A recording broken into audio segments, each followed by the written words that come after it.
Hey everybody, what is going on? You just heard the announcement of the all-new Sigma lenses. I've actually had one in my hands for the past couple weeks. Here is my first impressions of the all-new Sigma 65 f2 DGDN Contemporary I-Series lens for the L-mount. Let's talk about it.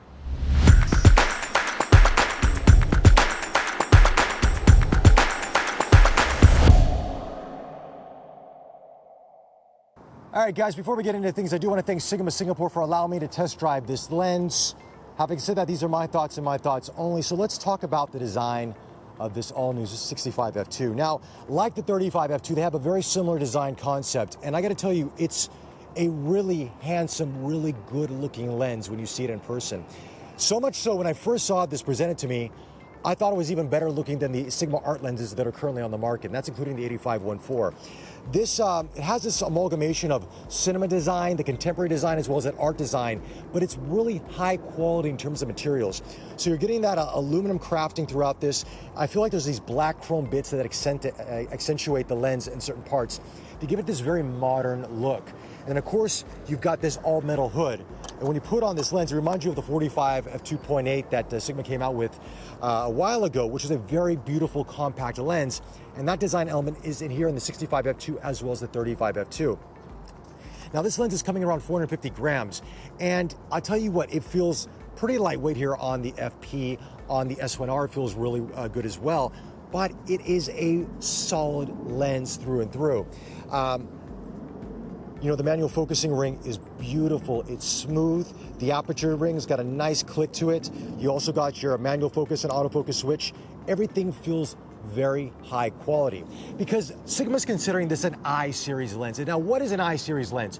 So this is where it gets a little bit confusing. You have the contemporary lenses, which are the very affordable compact primes. Then you have the Art series lenses, which of course are the very fast, the higher priced prime lenses. And then you get into, and also zoom lenses, and then you get into the sports line of lenses. Now, the I-Series it's a combination of the contemporary and the Art series lenses. So you're still getting that same optical quality that you would get into your Art series lenses that are currently on the market, but with the design of the contemporary essence of those lenses. So it's compact, it's small, it's lightweight. But that's what Sigma wanted. They wanted something that was more compact, really good performing, looked great, but it filled a void that they felt was out there in the marketplace, which is really high quality prime lenses that are smaller in form factor that fit a lot of these cameras. And I think a lot of you out there who've been wanting this, especially for the Sony A7C, are going to be very happy with this lens in terms of design. Now let's talk about what is inside of this lens.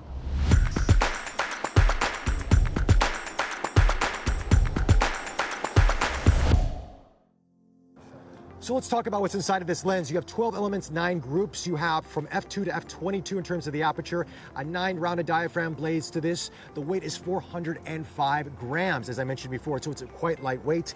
The filter diameter is 62 millimeters, so take note of that. It is a very high performing lens. I don't know what about the spherical elements or the different glass inside of that. I don't have that information as of right now, but you'll probably know more about that at the time of this launch because I'm recording this video a few days prior with limited information. But I can tell you in terms of optical quality, this lens is fantastic, but I will be doing a Lightroom portion of this review in just a bit to show you more of sample images and how this lens performs. But besides that, this lens is beautiful. I just can't get over looking at this lens. But there are some new things to this lens which I want to show you right now. Check this out. Now, usually with lenses, you get a plastic lens cap, right? Sigma's lens cap, we've seen them on all the lenses. Well made, works well, nice grip. No issues at all. Sigma decided to do something different with the I-Series lenses. They've included in the box a magnetic lens cap. Magnet. Doesn't come off. And it's got felt underneath it, so it's very soft on the lens, not going to scratch it. But there's also something more. They also have a lens cap holder or a clip that you can get it from your Sigma distributor or reseller. You can find out that information when you want to purchase this lens. That actually fits this lens cap like a T. And it's really cool because it can fit on your belt loop or it can fit on your bag, and you just take the lens cap, pop it on there, and while you're shooting, your lens cap is always with you, so you do not lose your lens cap, okay? But I will tell you, make sure that the magnet is secure, because I've actually dropped this a couple times and got some nicks, unfortunately, on this review lens cap, so I'm sorry, Sigma. But yeah, make sure that it sticks on with the magnet very well. On the body of the lens, no issues at all, but on the lens cap holder, just double check to make sure so you don't drop it like I did.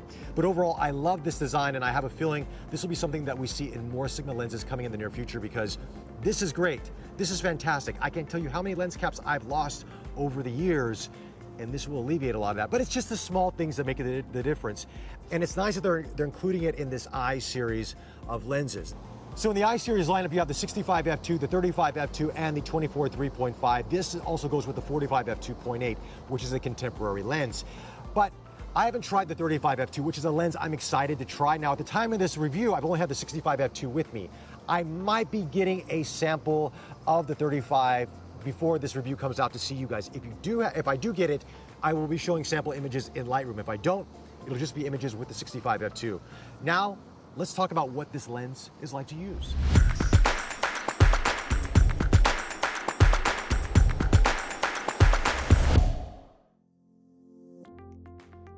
So what's this lens like to use? It's a very fast focusing lens. That's the first thing I noticed when I took it out and I hooked up to the FP and even the Lumix S1R and the S1H. It is a very fast focusing lens. So being a pre-production lens, sometimes when we do these reviews, we always have to take into consideration that this is not final firmware on a lot of the lenses, and it's not like this as well for the 65 f2, but if Sigma's gonna improve the autofocusing even more, then I'm gonna be very impressed, because this locks on target very quick, and it is a very sharp lens. Now, I know sharpness is not the only thing that we consider in terms of optical quality and image quality, but it's something that I always look at when we're looking at, let's say, a lens of this magnitude, because at a 65 f2, you want a sharp looking lens, modern rendering, you've got a creamy bokeh in the background. It is sharp to edge from what I've seen.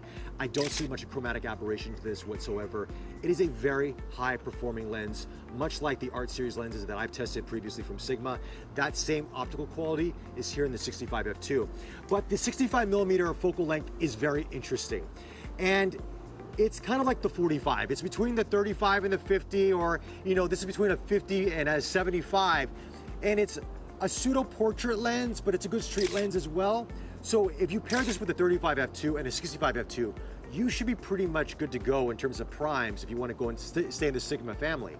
But it also adds a nice alternative for, let's say, Lumix users that have the 50mm f1.4, but you want a smaller lens. The 65 f2 will come into play.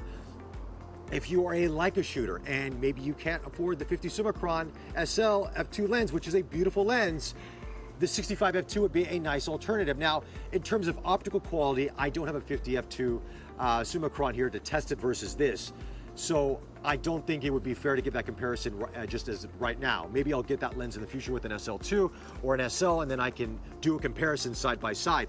But of course, the price point is very different on both of these lenses. I mean, you could probably buy, I think, a few of these for the price of 150 Summicron. So we have to take that into consideration. But I have to say though, I'm really impressed with the image quality out of this lens. It is a great portraiture lens, and I love the bokeh on this. Now, one thing that Sigma does, give us notes on in terms of the optimal bokeh is don't use electronic first curtain shutter when you're using a lens like this. If you want the best of bokeh, you want to use the mechanical shutter on your camera. Reason being, obviously it's into engineering and something way above my pay grade, but that electronic first curtain shutter does sort of diminish the best of the bokeh that you would get out of this lens. So Sigma's recommendation, if you really want great bokeh for your portraiture or any sort of product shots or anything like that, use mechanical shutter versus the electronic first curtain shutter, or electronic shutter for that matter.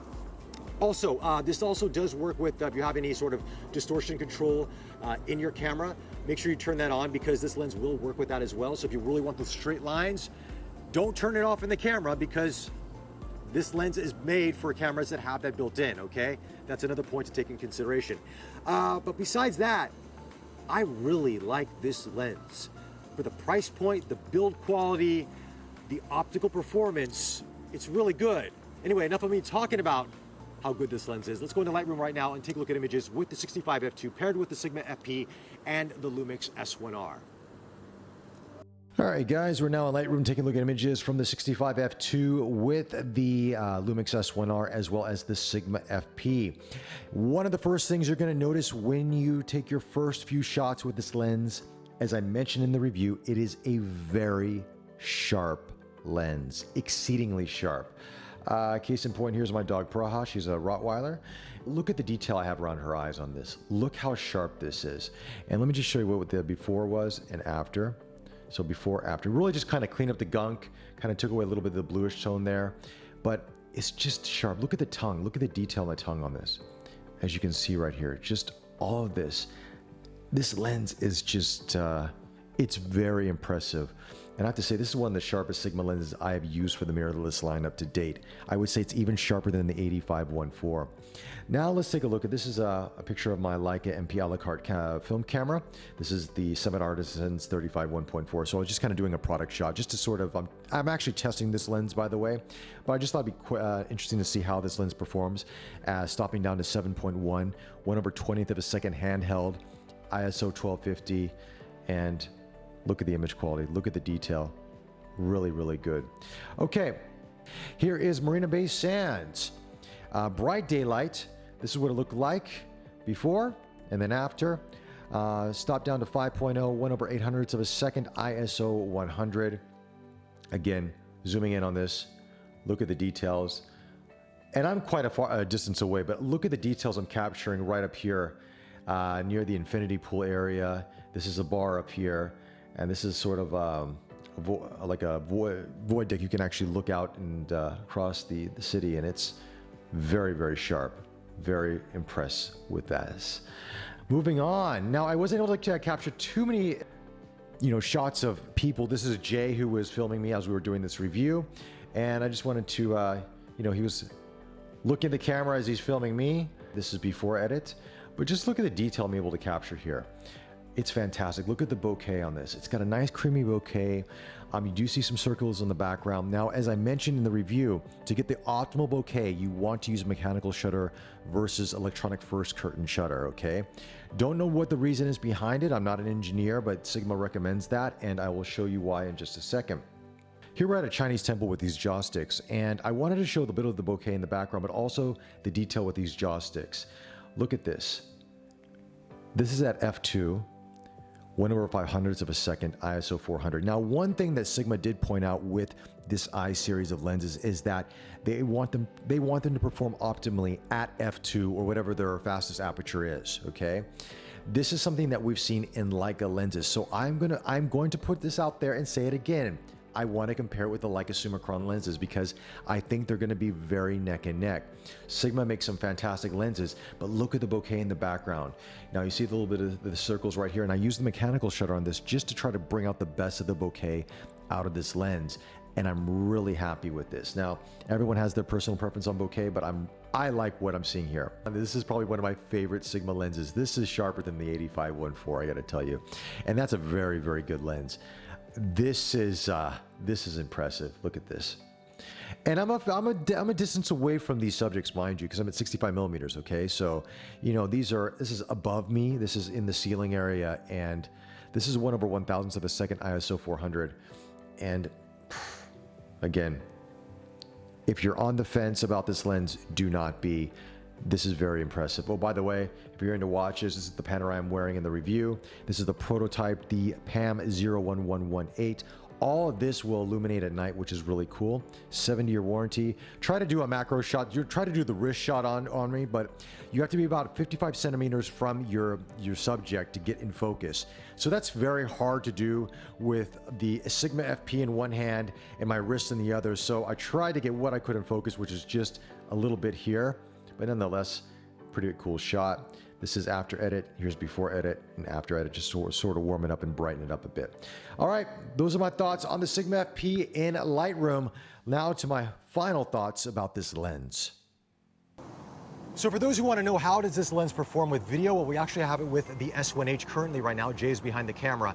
And as you can tell, I'm locked on in focus. It works relatively well. Now, the aperture ring is not declickable like it is on the 85-1.4, for example. So that is something you do need to take note of So this is more of a photographer's lens than let's say a video lens, but if you needed video in a pinch with the 65 f2, it definitely will do the job. But my overall thoughts on this lens is that it is a beautiful lens aesthetically, but also the image quality is very impressive. The autofocusing is quick on this. The stepping motor inside of this lens, it works fantastic. And this is a pre-production lens, mind you. I can't wait for the full production lens to come out to see how good that is, if there's any subsequent firmware updates to it. I love the magnetic lens cap, but I do say, you know, be careful. I put a couple scratches on it already, so make sure that you lock it onto the holder and make sure that it's secure. But it's a nice addition to a lens like this, and I love what they're doing with this I series contemporary lineup.